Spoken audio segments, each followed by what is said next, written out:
गढ़ विधानसभा उपचुनाव से मिल रही है। विधानसभा उपचुनाव के लिए मतदान जारी है।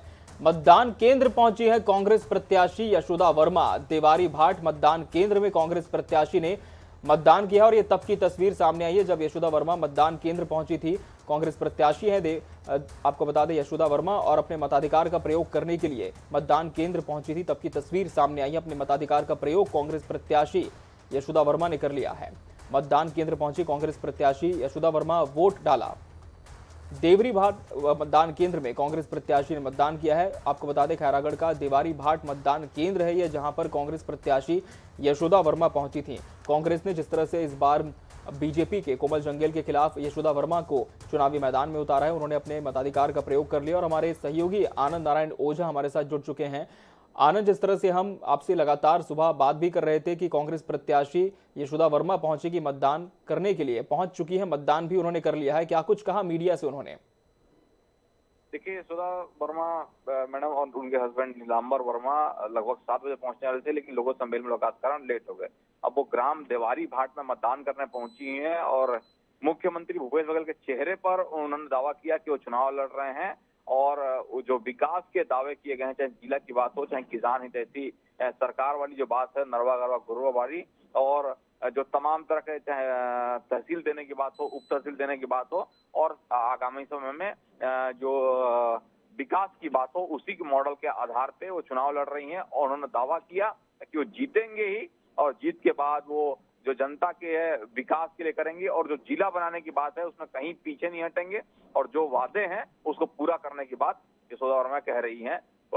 तो उन्होंने कहा कि पूरी तैयारी कर ली गई है, जो लोगों से अपने लिए वोट मांगना था उन्होंने मांग लिया है, और मतदान के बाद वो फिर क्षेत्रों में निकलेंगे ताकि जो लोगों से मेल मुलाकात करते रहें, और शाम 5 बजे तक जो सिलसिला चलना है वो बिल्कुल चलते रहे, जिससे जो लोग ज्यादा से ज्यादा हो कांग्रेस के पक्ष में मतदान कर रहे। और जीत का उन्होंने कहा कि हम अंतर को बढ़ाने के लिए अब वोट देने के बाद प्रयास करने लोगों के बीच पहुंचेंगे। जी आनंद, बिल्कुल। क्या यशोदा वर्मा आनंद इस वक्त भी अपने पति नीलांबर वर्मा के साथ उसी मतदान केंद्र पर मौजूद हैं, समर्थकों से मिलते हुए, या फिर किसी और जगह भी उनका जाना प्रस्तावित है?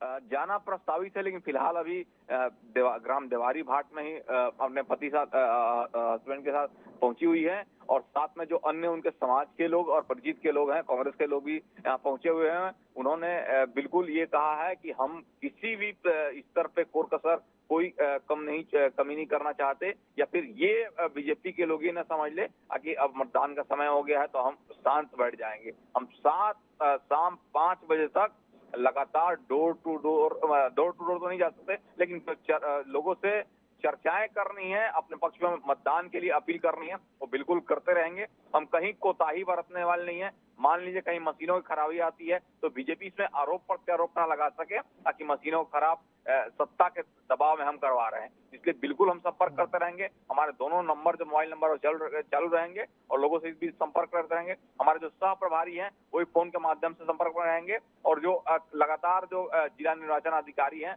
उनसे भी संपर्क करके हम ये कोशिश करते रहेंगे ताकि कहीं सैनिटाइजर की आवश्यकता हो, मास्क की आवश्यकता हो, या फिर किसी प्रकार का कोई सामान की कमी लगती है, लोग कहीं व्हील चेयर की मांग करते हैं, वो बिल्कुल हम पूरा करवाएं, पूरी हमारी कोशिश रहेगी। और लगातार इस बीच रायपुर जो उनके आला कमान को इस मामले की रिपोर्ट देती रहेंगी। जी, ये बात का उन्होंने दावा किया। तो यशोदा वर्मा जो कि मतदान करने पहुंची, हम एक बार फिर दर्शकों को तस्वीरें दिखा दें। कांग्रेस प्रत्याशी यशोदा वर्मा अपने पति नीलांबर वर्मा के साथ देवारी भाट मतदान केंद्र पहुंची, जहां उन्होंने मतदान किया और लोगों से भी अपील की कि आप भी जरूर अपने वोट का इस्तेमाल करें और सरकार चुनने के लिए अपने कदम आगे बढ़ाएं। आनंद, जिस तरह से हम सुबह भी आपसे जुड़े थे देवारी भाट की अगर हम बात कर रहे थे, तो यहाँ पर तमाम तरह के मुद्दे हैं जो इस चुनाव में हावी है। ऐसे में क्या इन तमाम मुद्दों को लेकर यशोदा वर्मा जब आपसे बात कर रही थी तब वो पूरी तरह से अपनी जीत के लिए आश्वस्त नजर आई, या फिर कहीं ना कहीं कोई चुनौती भी है जो वो विपक्ष को मानकर चल रही है? कॉन्फिडेंट लेवल यशोदा वर्मा का बढ़ा हुआ है। जिस प्रकार से जो बनाने की घोषणा वाली बात है, लोगों को करीब लाने की बात है। साल्हेवाड़ा के लोग छुई खदान या खैरागढ़ करीब आएंगे, या फिर अपने उनके खुद तहसील वहां मिल जाएंगे साल्हेवाड़ा में, या फिर गंडई क्षेत्र में जो, या फिर बाजार अतरिया में विकास की बात हो वो वहां पर, तो उसको लेकर वो कहीं ना कहीं आश्वस्त है और कॉन्फिडेंट उनका बढ़ा हुआ है, ताकि बीजेपी के जो कोमल उनका विश्वास, इनके कॉन्फिडेंट लेवल को देख के डाउन हो जाए, इसको वो बिल्कुल बिल्कुल हो चुका है कि हम जीत के करीब हैं और या जीत गए हैं।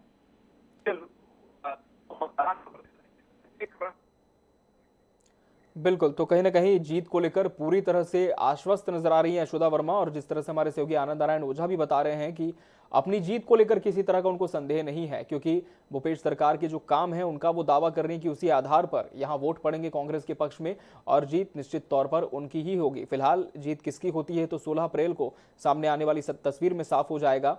और आनंद से हम फिर से संपर्क करेंगे और तमाम अपडेट्स भी आगे लेंगे। और लेकिन इस बीच आपको बता दें कि विधानसभा उपचुनाव के लिए